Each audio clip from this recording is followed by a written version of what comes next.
আসসালামু আলাইকুম ওয়া রাহমাতুল্লাহি ওয়া বারাকাতুহু। আলহামদুলিল্লাহ ওয়াসসালাতু ওয়াসসালামু আলা রাসূলিল্লাহ ওয়া বা'দ।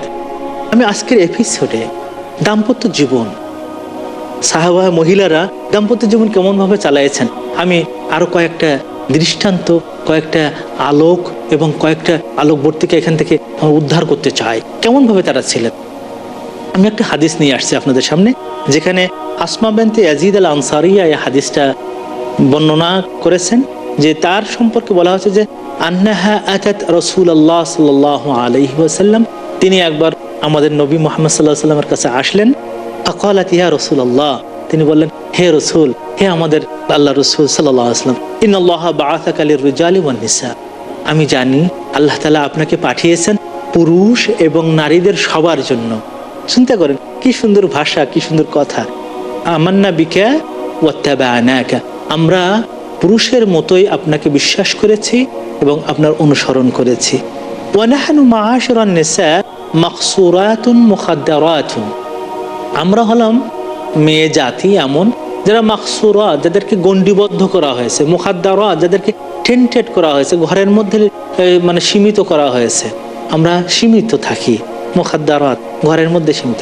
কাওয়ায়েদ বুয়ুত, বসে থাকি ঘরের মধ্যে, কারণ আমাদের প্রত্যেক দিনের কাজের অধিকাংশ ক্ষেত্রটা হলো ঘরের মধ্যে। ওয়া মাওয়াদিউ শাহাওয়াতির রিজাল, কিন্তু আমাদেরকে বানানো হয়েছে এমন যে পুরুষের প্রবৃত্তি আমাদের দ্বারা পূরণ করা হয়। মানে পুরুষ যা চায়, তাদের দৃষ্টিনন্দন, তাদের কাজের মাধ্যমে তাদেরকে আনন্দিত করা, বিভিন্নভাবে মাওয়াইদ ও শাহাওয়াত, তাদের প্রবৃত্তি পূরণ করার জন্য একটা খোরাক হিসাবে আমাদেরকে বানানো হয়েছে।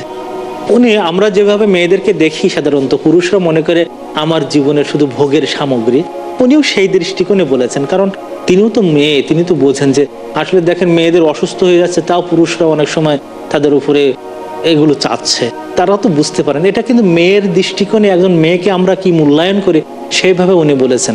আসলে আমরা পুরুষরা কিন্তু সবসময় এরকম মনে করি না। যে সমস্ত বোনেরা বা যে সমস্ত আমার বোনেরা এগুলো দেখতেছেন, আপনারা মনে করবেন না আসলে মেয়েদেরকে মানে প্রবৃত্তি পূরণের জন্য ভোগের সামগ্রী হিসেবে বানানো হয়েছে, না না, তা না। কিন্তু উনি মনে করছেন যে পুরুষ যারা তার সাথে ডিল করেন, যে স্বামী তাকে ডিল করেন, মনে হয় যেন একটা ভোগের সামগ্রী মাত্র।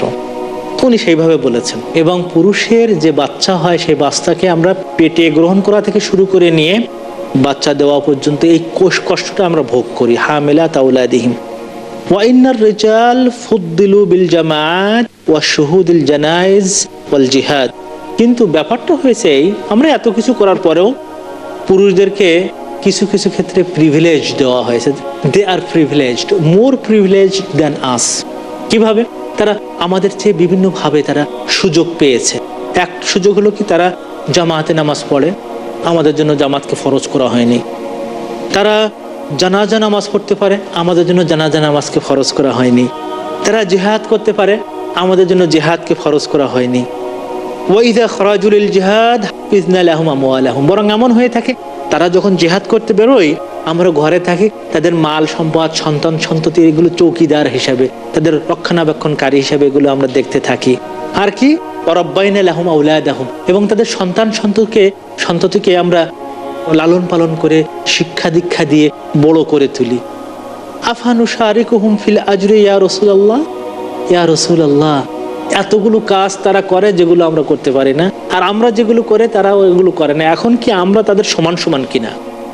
আফানুশারিকুহুম, আমরা কি তাদের পার্ট হব কিনা, তাদের জীবনের সমান সমান হব কিনা তাদের জীবনে? কি সুন্দর কথা, নারীবাদী কথা। কিন্তু এই নারীবাদ লিমিটেড নারীবাদ, আনলিমিটেড নারীবাদ না। আমাদের দেশে নারীবাদ বলতে তারা সবকিছু অবগুণ্ঠন মোচন করতে চায়, সবকিছু বন্ধন তারা ছিন্ন করতে চায়, সবকিছু লিমিটেশন তারা মানে পেরিয়ে অনেক উপরে যেতে চায়। আল্লাহ রসুল কিন্তু তাদের সাহাবারা, আল্লাহ রসুলের তৈরি করে সাহাবারা কিভাবে কথা বলছেন দেখেন। তাদের জীবনের সঙ্গী হতে চায়, আমরা সঙ্গী হতে চাই। আমাদের যারা নারীবাদী যে সমস্ত বোনেরা, আমি তাদের দেখে মাঝে মাঝে হাসি যে আপনাদের জীবনে কি পেলেন। নারীবাদী মানে তারা হতে চাচ্ছে যে পুরুষের চেয়ে ওপরে কিছু, পুরুষের সমান হতে চেয়ে পুরুষের কাজগুলোকে তারা নিতে চাচ্ছে। গতকালকেই আমি দেখলাম যে এক মেয়ে অনেক বড় ভারী একটা জিনিস মাথায় করে নিয়ে তো আরেক জায়গায় দিচ্ছে, আমার পাশে আমার বন্ধু দাঁড়িয়েছিলাম, বললাম দেখেন একজন মেয়ে সে বাড়িতে সাপ্লাই দিচ্ছে কিছু মাল টাল, মানে মনে হয় আরগোস থেকে কিছু মাল কিনেছে, কিনে এটা সাপ্লাই দিচ্ছে। তা আমি আমার বন্ধুকে বললাম দেখেন একটা মেয়ে কিভাবে নিচ্ছে। তো উনি বলছেন এদেশের মেয়েরা খুব শক্ত। আমি বললাম যে হ্যাঁ শক্ত, কিন্তু হারিয়ে ফেলেছে সব। ওর ওর দেখেন খোঁজ নেই, ওর ছেলে নাই, ওর সংসার নেই, ওর পরিবার নাই, এইভাবে তারা হারিয়ে ফেলতেছে অনেক কিছু। যা হোক, আমরা কথা বলছি ওই সমাজের মেয়েদের জন্য যারা তাদের জীবনে কিছুই হারায়নি, আবার নারীত্ব নিয়েছে, অধিকারও নিয়েছে, সমাজে কন্ট্রিবিউট করেছে, সভ্যতা বিনির্মাণ করেছে, পুরুষের সমান সমান হয়েছে। তারা জিজ্ঞেস করছেন তাদের সমান কি হতে পারো না ফিল আজরি, প্রতিদান রেওয়ার্ডের ক্ষেত্রে? তারা যদি জান্নাতুল ফিরদাউসে যায়, আমরা কি জান্নাতুল ফিরদাউসে যেতে পারবো না? তারা যদি জান্নাতের সব দরজা দিয়ে যায়, আমরা কি জান্নাতের সব দরজা দিয়ে যেতে পারবো না? কি সুন্দর কথা। এখন আল্লাহ রাসূল হাসতেছেন। ফালতাফাতা রাসূলুল্লাহ সাল্লাল্লাহু আলাইহি সাল্লাম আনহা বিওয়াজহিহি ইলা আসহাবিহি। মেয়ে যখন কথা বলছেন তখন তার দিকে তাকিয়েছিলেন। এইবার তিনি তার কথা শেষ হলে সব সাহাবাদের দিকে তিনি মুখ ফিরিয়ে দিলেন। ফিরিয়ে দিয়ে তারপর বলতেছেন যে কি সুন্দর, আল্লাহু আকবার। হাল সামিআতুম মাকালাতা ইমরাআতিন আহসানা সুআলান আন দীনিহা মিন হাদিহি। তোমরা কি এমন কোনো মেয়ে দেখেছো, তোমরা কি এমন কোনো মেয়ের কথা শুনেছো দিনের ক্ষেত্রে প্রশ্ন করতে এত সুন্দর কথা বলেছেন? কি সুন্দর প্রশ্ন তিনি করেছেন। মেয়েটা প্রশিক্ষিতময় মেয়ে, অনেক উন্নত সম্ভ্রান্ত ঘরের মেয়ে, একজন আনসারি মহিলা। আনসার মহিলা বুঝেন তো, মানে যারা মদিনার অধিবাসী, এইরকম একজন মেয়ে ছিলেন আসমা বিনতে ইয়াজিদ। আল্লাহু আকবার। আল্লাহ তুমি জান্নাতের সর্বোচ্চ মাকামে তাকে অধিষ্ঠিত করো, আমিন। আল্লাহ রাসূল সাল্লাল্লাহু আলাইহি সাল্লাম যখন এই প্রশ্ন করলেন, সাহাবায়ে কেরাম বললেন লা ইয়া রাসূলুল্লাহ, না না, এরকম মেয়ে এত সুন্দর প্রশ্ন করা, এত সুন্দর কথা বলা কোনো মেয়ে আমরা দেখি নাই। তখন আল্লাহ রাসূল তাকে বললেন, ও আসমা, তুমি যাও এবং তোমার পশ্চাতে, তোমার পিছনে, তোমার পরে যারা যে সমস্ত মেয়েরা আছে সমাজে, সবাইকে শুনিয়ে দাও, শিখিয়ে দাও, জানিয়ে দাও, এডুকেট করে দাও আমার একটা কথা। সেটা কি? ইন্না হুসনা তাবাউলি ইহদাকুন্না লিজাওজিহা ওয়া তালাবিহা লিমারাদাতিহি ওয়া ইত্তিবাইহি লিমা মুওয়াফাকাতিহি ইয়াদুলু কুল্লামা যাকারতি লিররিজাল।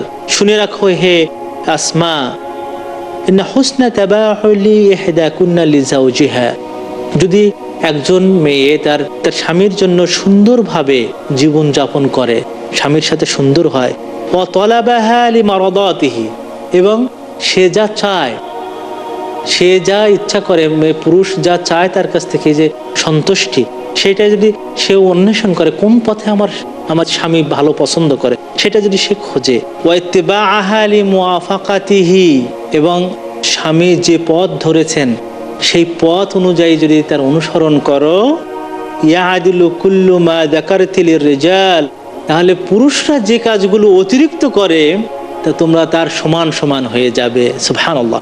চিন্তা করে দেখুন যে কিভাবে একজন মেয়ে মানুষের শারীকাতুল হায়াত হচ্ছে, জীবন লাইফ পার্টনার হচ্ছে। কিন্তু আমাদের সমাজে মনে করা হয় যে স্বামী আর স্ত্রীর মানে সম্পর্ক হলো সবসময় স্বামীর অধীনে মেয়ে থাকবে, স্বামীর অধীনে স্ত্রী থাকবে না, লাইফ পার্টনার হবে। ইসলাম আমাদের বলে দিচ্ছে যে your wife is your life partner, তোমার স্ত্রী তোমার জীবন সঙ্গী। ইসলামে কখনো এটা বলে না যে কোনো স্বামী তার স্ত্রীর জন্য মাস্টার বা প্রভু হবে, এটাই এখানে আমাদের বলে দিচ্ছে।